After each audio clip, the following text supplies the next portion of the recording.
Chapter 4. For 2 days I stayed in bed, conveying to Mrs. Tupper by signs, as I could barely speak, that I had a sore throat, a common enough ailment at the time of the year. I am sure she thought nothing of it. The high, ruffled collar of my nightgown hid my bruised neck. It could not, however, comfort my bruised and ruffled feelings.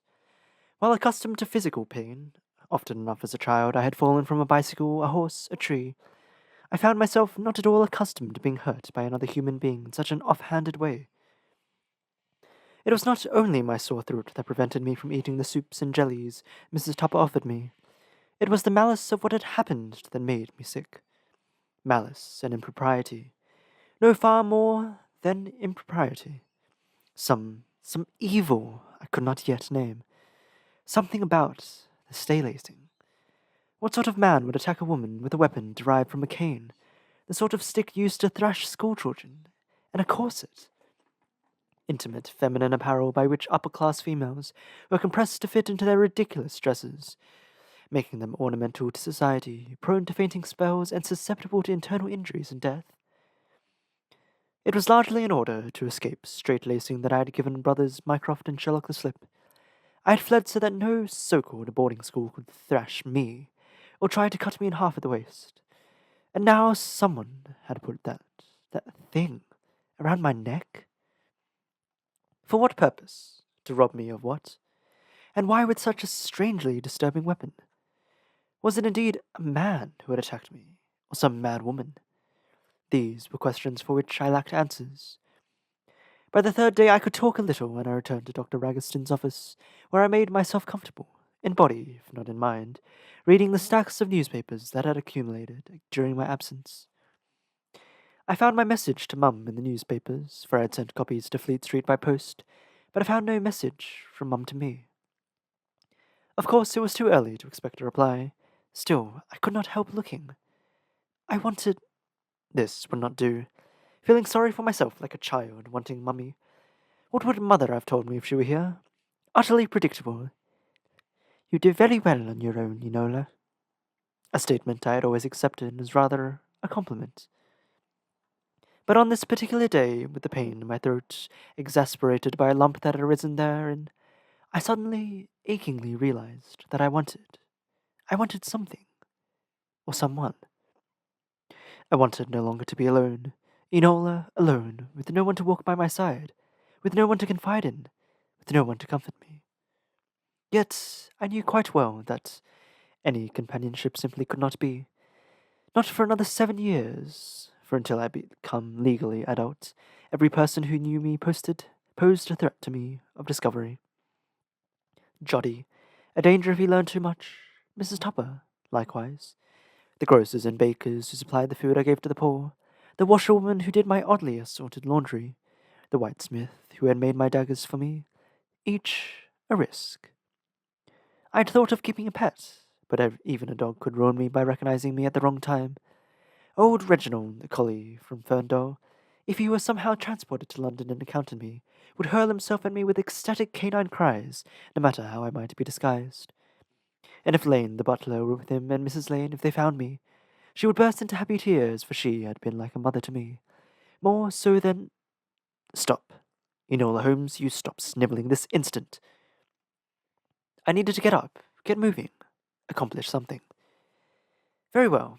There was nothing I could do concerning Mum or concerning Sherlock's distress until I had heard from Mum.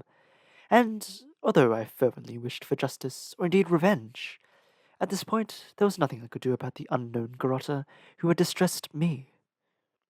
But there was, surely, something I could do concerning my life's calling. Being a Purgatorian, something I could do about Sir Eustace Alister's missing daughter. I had promised myself that, for his first case, Dr. Ragaston would find her. I needed to know the particulars. After some time I rose and made my way back through various passageways to the kitchen, where the cook and housekeeper were having their mid-morning cup of tea. Both looked startled to see me enter the room, and apprehensive, perhaps, because normally would simply rung for service. So what was wrong? Mrs. Paley, I croaked to the cook, I do not feel quite well. My throat is most dreadfully sore. Do you suppose... Of course, cried Mrs. Bailey, relieved, answering my request before I could frame it. Illness, you see, explained my presence in the kitchen, which, due to hearth, stove, and water heater, was by far the warmest place in the house. Tea? She jumped up to put the kettle on. The very thing. Thank you kindly. Do sit down, Mrs. Meshel, invited the other one, Mrs. Fitzsimmons, the housekeeper, offering me the chair closest to the fire. At the table with the two of them, I sipped, briefly answering their inquiries about my health, after which they resumed their conversation. Mrs. Bailey had been to a music hall the night before to see Mesmerist, or Magnetizer. One of them pursy, swarthy, shaggy-browed Frenchmen with wolf eyes. He had been assisted by a wench in one of them French clean gowns, who lay on an examining couch while he had a stare at the usual shiny object, in this case a candle flame, and flicked his hands at her face as if sprinkling her with his vital principle, then made the customary magnetic passes over her entire body, scandalous, close to her. His hands come, but he didn't touch her. She lay with her eyes open like a corpse, and he told her to eat soap, and she chewed it down like it was toffee. He told her she was a pony, and she whinnied. He told her she was a bridge, and picked her up and put her down again across two chairs where she lay stiff as like stone. He fired a pistol near her ear. Sitting and listening, I concealed my impatience with difficulty, for it was all jugglery and rot. Of course, mesmerism had been discredited years ago, along with dead bodies electrically galvanized into the appearance of life, incorporeal table-turning, spiritualist slate-writing, and all sorts of nonsense masquerading as science and progress. Invited us to come and test the trance. One gent pinched her, and his wife passed smelling salts into her nose, and me, I ran a tuppence into her, and she never so much as twitched. Then after he was done with the mesmerist, made more of the magnetic passes with his hand, and as she jumped so smiling, we give them both a big clap of our hands, and they went out. Then the next thing there was a phrenologist. Oh no, more pseudo-scientific dust of the past. I interrupted. Is it true, I asked, that the Queen once shaved her head for a phrenological reading? They could scarcely believe it. No wonder, as I had just made it up, thereby, I'm sure, spawning a rumour. But anything was possible. Lady this and Lady that had held seances. Duke so-and-so somnambulated. Several young honourable lords had experimented with laughing gas, etc. I had succeeded in changing the subject to the fascinating foibles of the upper classes, about which, like most domestics, these two knew everything.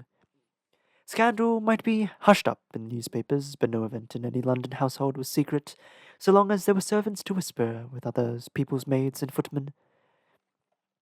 Accepting a second cup of tea, I waited for my opportunity. It came when a member of the peerage was mentioned. Coughing for attention and sympathy, I asked, "Would he be acquainted with Sir Eustace Alistair?" "Him? I doubt it," declared Mrs. Fitzsimmons. "Sir Eustace is just a baronet, don't ye know?" said the cook. "And disgrace to boot," said the housekeeper, with a hushed voice and zestless eyes. I reacted with satisfactory shock and interest. "Disgrace? How so?" "By his daughter, Lady Cecily. Shameful affair." "Horrendous for her parents," said the cook. "When he is, Lady Alistair is quite prostrated, she is." The housekeeper replied. The cook interjected. And during the next several minutes, between the two of them, the story took form, in my mind at least, like a structure emerging from a fog.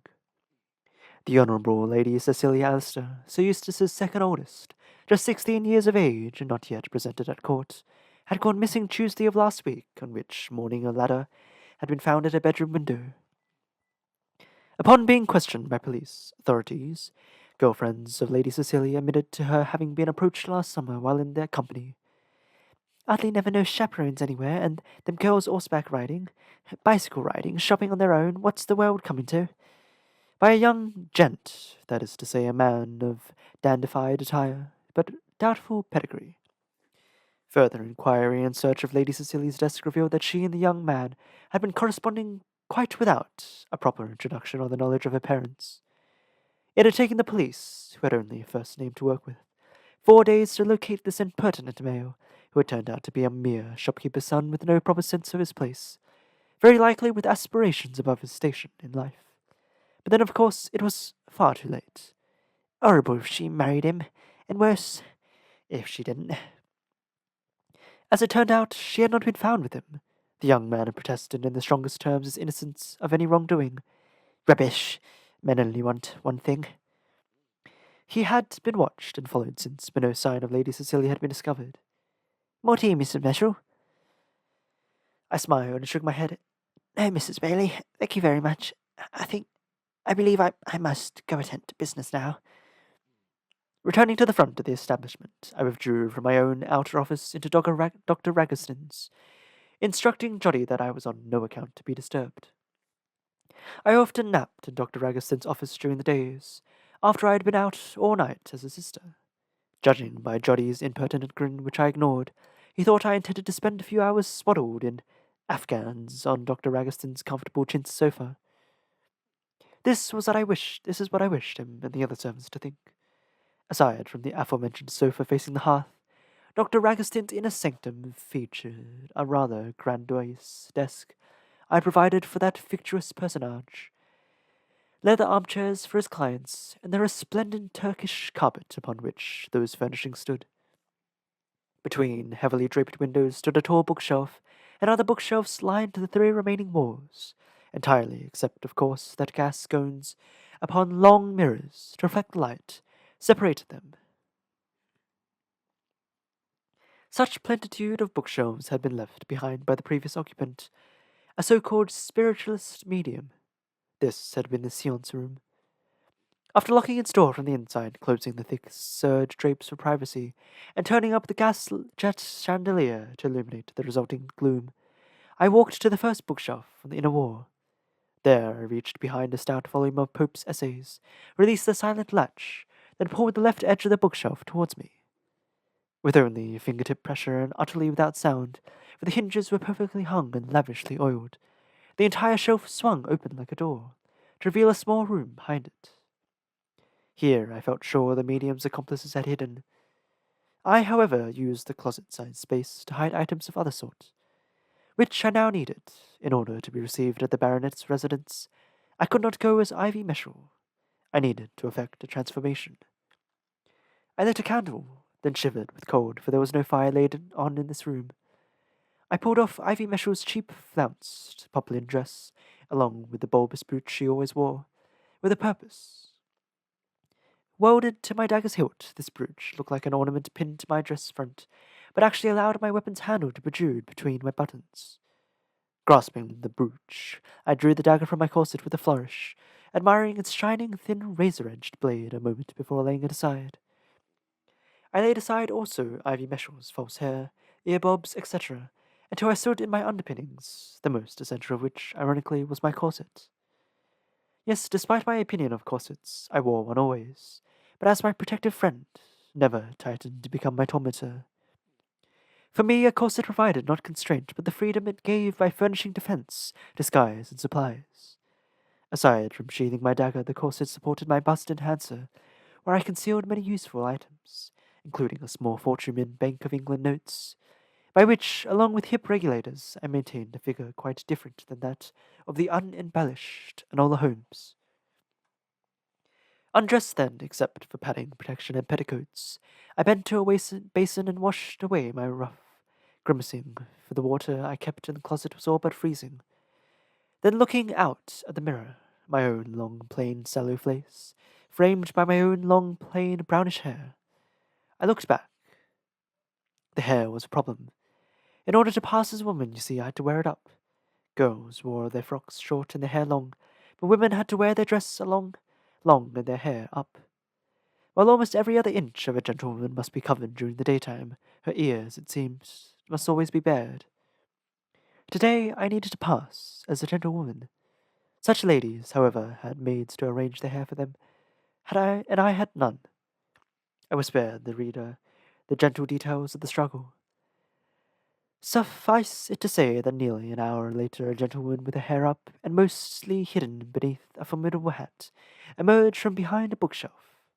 I wore a grey day dress, custom made for the finest worsted, yet discreet, almost dowdy in its style, and yes, with a brooch centered upon its bosom, this time a tasteful oval made of mother of pearl. I possessed, you see, more than one dagger. I put on quite a lovely fur cloak, with a dainty little muff to match before closing and concealing my dressing room, then approaching a different staircase, the bookcase, the one that stood by the outer wall, I reached behind another stout tome, Pilgrim's Progress, manipulated another hidden latch, and slipped out of Dr. Raguston's office by the secret door.